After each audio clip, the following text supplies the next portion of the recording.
The void screamed. Jassy felt it through every neural interface port embedded in her spina. Sensation like reality itself being torn apart at the quantum level. The bridge of the defiant horizon shuddered as the ship clawed its way out of slipspace, its hull plates groaning under the stress of transdimensional re-entry. Warning klaxons blared in harmonious chaos while holographic displays flickered with crimson urgency. "All systems nominal," Daniel's voice cut through the cacophony, steady as ever. The tactical officer's fingers danced across his haptic console, pulling real-time data from the ship's quantum sensors. "Slipspace breach successful. Coordinates confirmed. We're in the exclusion zone." Jassy's breath caught in her throat. The exclusion zone, the one place in the entire galaxy where no sentient species was permitted to venture, not the telepathic Vorthok Empire, not the silicon-based crystalline collective, not even the ancient preservers who claimed to have seeded life itself across the stars. For 3,000 years, the zone had remained inviolate, guarded by automated defense, systems of such terrifying efficiency that entire fleets had been reduced to atomic dust within seconds of crossing its boundary, and now humanity had sent a single warship into its heart. "Captain," Jassy said, her voice barely above a whisper as she stared at the main view screen. "We shouldn't be here." Captain Morrison stood at the center of the bridge, his weathered face illuminated by the ghostly blue light of tactical displays. He was old, impossibly old by pre-longevity standards, but his eyes still held the fierce determination that had made him a legend during the first contact wars. "No one should be here, Commander," Morrison replied. "But here we are nonetheless."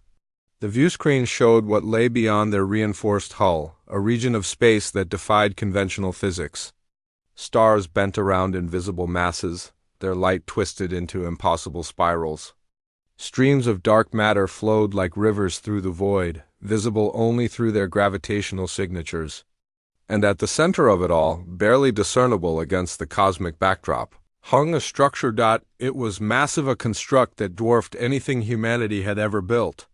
Rings within rings, each one rotating at different velocities, surrounded a central sphere that pulsed with a light that existed somewhere between the visible spectrum and something else entirely. The structure radiated power on a scale that made fusion reactors look like candle flames. "Sensor analysis, Daniel," Jassy ordered, forcing herself back into the role of executive officer. Her personal fears had no place on the bridge.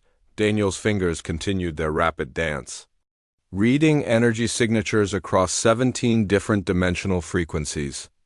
"The structure is drawing power from—" "I don't even have words for this, Commander. It's tapping directly into the zero-point field, extracting energy from the quantum foam itself. The physics team estimates it's generating more power per second than our entire star system produces in a year." A soft chime interrupted them. The communications console lit up with incoming signals, hundreds of them, all on emergency frequencies. "We're being hailed," Lieutenant Chun announced from her station, her young face pale. "Multiple sources. I'm reading Vorthak battle groups, crystalline dreadnoughts, preserver world ships. Captain, half the major powers in the galaxy are converging on our position." Morrison's jaw tightened. "Time to intercept?" "Vorthak forces will arrive in 47 minutes. The others are farther out, between 2 and 6 hours, depending on their slipspace capabilities." Jassy moved to Daniel's side, studying the tactical display. Red icons blossomed across the hologram like deadly flowers, each one representing enough firepower to sterilize a planet. "They're not coming to welcome us," she muttered. "No," Daniel agreed quietly. "They're coming to make sure we don't leave." The communications array erupted with activity. Voices in a dozen different languages, some translated through AI interfaces, others transmitted directly into their neural implants through quantum-entangled channels. The message, however, was universal. "Leave now or die." Morrison raised his hand, silencing the bridge crew. "Open a channel. All frequencies. Let them all hear this." Lieutenant Chin's fingers trembled as she activated the COM system. "Channel open, sir." The captain straightened his uniform. then spoke with the calm authority of someone who had faced death 1,000 times and walked away. "This is Captain James Morrison of the United Earth Space Force vessel Defiant Horizon.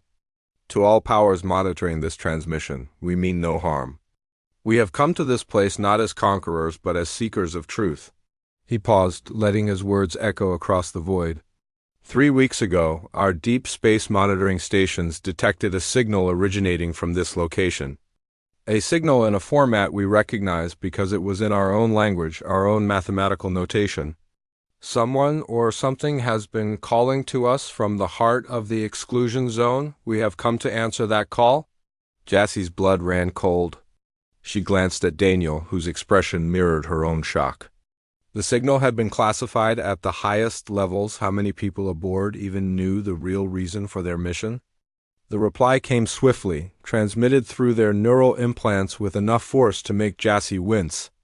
It was the voice of the Vorthek Empress herself, telepathically projected across light years. "You understand nothing, humans.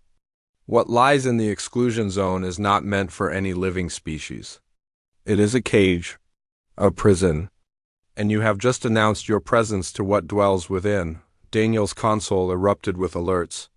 "Captain! The structure it's activating? Power readings are spiking across all frequencies." On the view screen, the massive construct began to glow with increasing intensity. The rotating rings accelerated, spinning faster and faster until they became a blur. And from the central sphere, something emerged. It was a ship, but to call it merely a ship was like calling a supernova merely bright. Its hull seemed to exist in multiple dimensions simultaneously, flickering in and out of normal space. It was ancient beyond comprehension, its design suggesting technologies that made humanity's most advanced systems look primitive by comparison, and it was heading straight toward them. "Evasive maneuvers," Morrison barked. "All power to shields." But before the helmsman could respond, a voice filled the bridge, not through speakers or neural implants, but resonating directly in the fabric of space-time itself. It spoke in perfect English with an accent that somehow managed to be both utterly alien and hauntingly familiar. "At last," the voice said, "after 3,000 years of waiting, our children have finally come home." Jassie met Daniel's eyes across the bridge, and in that moment they both understood. The exclusion zone wasn't a prison. It was a test, and humanity had just passed.